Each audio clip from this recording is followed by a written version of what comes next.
Hello, viewers. This is a special emergency transmission. We hope that things turn out to be a false alarm put out by the Mexican U.S. government, as well as the British government, the United Nations, World Health Organization, and others. I'm going to be here live for the next 2 hours, and we're going to be opening the phones up coming up in about 30 minutes. And I'll give you that special in-studio toll-free line. We will not be using the Genesis phone numbers because this special transmission is only at Infowars.com, PrisonPlanet.com, on the audio streams for the radio listeners and viewers at PrisonPlanet.tv. Again, thank you so much for joining us this evening with this important news and information that needs to be covered. And I will be asking later in the show for callers from Mexico City, South Texas, Kansas, Montreal, Canada, New York, and other areas where this new strain, this hybrid strain of bird flu, swine flu, i.e. pig flu, and human flu, a mixture from Asia, Europe, and North America. It's very rare to have a mutant strain from two different animals that actually can hurt people. And then to have it from 3 different continents and mixed together and being generated from a single nation is really amazing. So we've got a ton of important information to cover on this front, all the latest news for you tonight. Let me just go over some of the headlines. I'm going to break down what I believe is really behind this and what we're facing. Mexico's Calderon declares emergency amid swine flu outbreak. They've basically locked down Mexico City. They're putting people in quarantine who have the flu. There are reports coming out that at least 68 are dead. Some reports are now saying it's over 200, but that they're covering that up not to create a panic. We'll get into that from the BBC as well coming up. Again, Mexico may take more flu control steps, Calderon says, expanding government power. Reuters headline, global flu pandemic fear grows, more U.S. cases. Venture capital firms set to reap rewards of the swine flu outbreak. Again, Mexico may isolate patients with deadly swine flu. Then you read the articles. That's out of the New York Times. They're already doing it. Officials, 8 New York City students probably have swine flu. It's confirmed in Kansas, confirmed in South Texas towns, San Antonio, Texas, confirmed in Canada, in Montreal.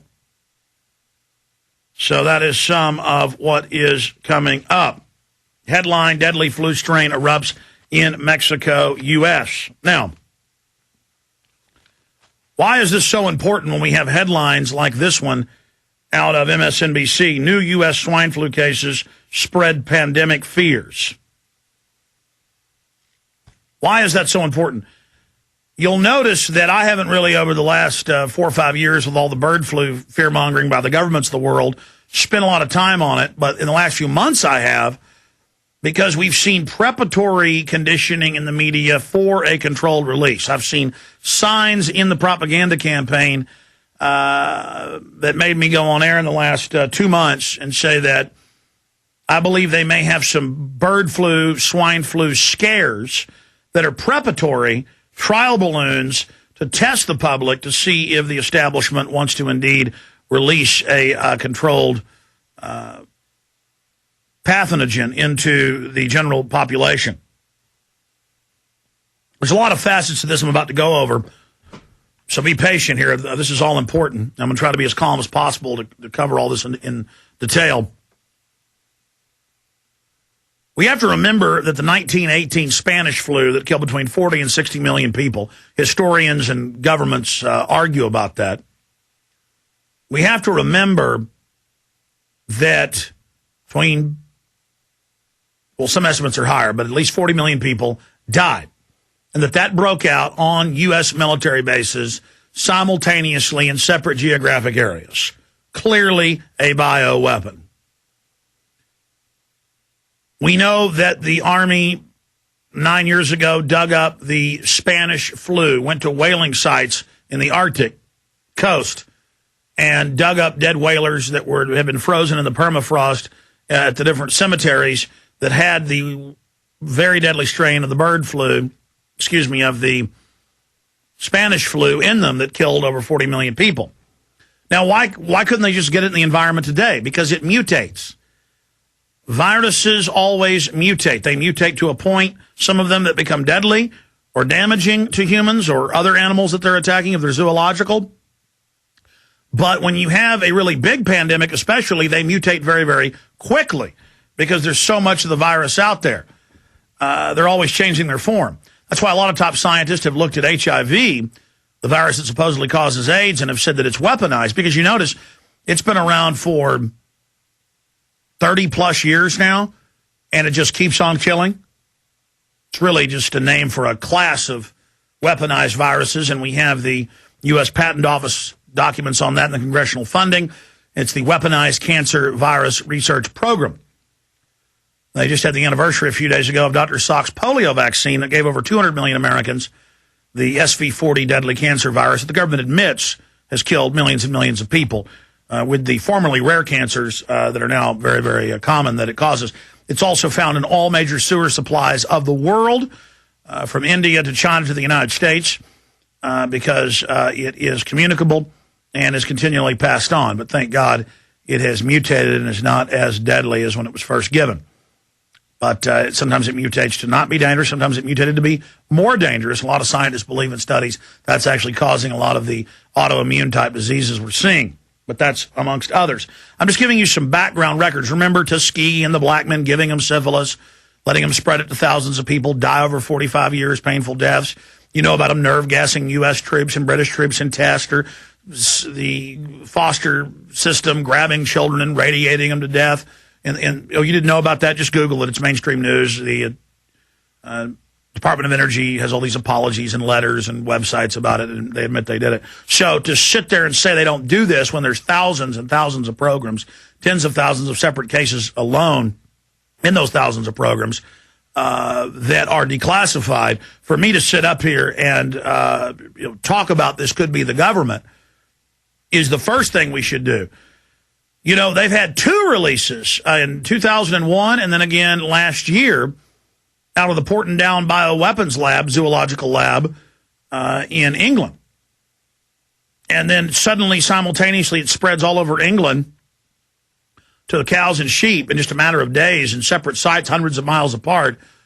And it's a weaponized form. And we knew it was weaponized and said it was, and it came out it was. And they said, somebody snuck out of the lab with it. And simultaneously, this one rogue person went to hundreds of farms. And I mean, come on, folks. And then the government admits they released this deadly horse flu in Australia. And they say, some bad employee that's an environmentalist snuck out and gave horses all over Australia, thousands of miles apart. It all pops up at once. This is done by design. Now, I have some of the history of that. They had another, after the Spanish flu, they had a swine epidemic in 1918 that killed several million people worldwide. 600,000 died in UK, France, and Germany alone. 548,452 died in the U.S., so just we'll say millions worldwide. That was the second one.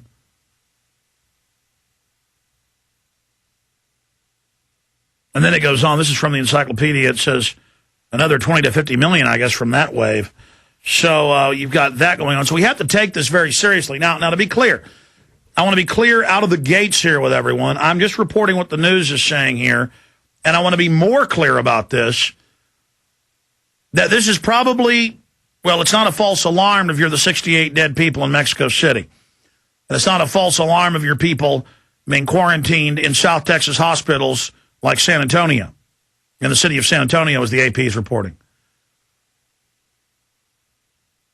In fact, guys, I was printing that out there earlier, the San Antonio quarantine article, and I forgot to bring it in. Will you ask Aaron to bring that in, Jaron? Thanks. Classic Alex Jones. I've been at home for 5-6 hours a day printing articles, doing research, and then didn't think, looked over at the printer, pulled out this giant stack at 7 when I had to drive into the office, and the printer had run out of ink, and it was worthless. So I run into the office here, and I'm like, print this, print that. Again, we're a small, little independent news outfit that is not controlled by corporate funding, so we can talk about whatever we wish here, but sometimes the antics are amazing, and generally it's my fault. The good old folks at New Silver Solution, and the website is supernaturalsilver.com. Supernaturalsilver.com. This is something that kills bacteria, viruses, you name it, well documented. They've got it down to a super small, nano-sized particle. Supernaturalsilver.com. Check them out at Infowars.com. Supernaturalsilver.com.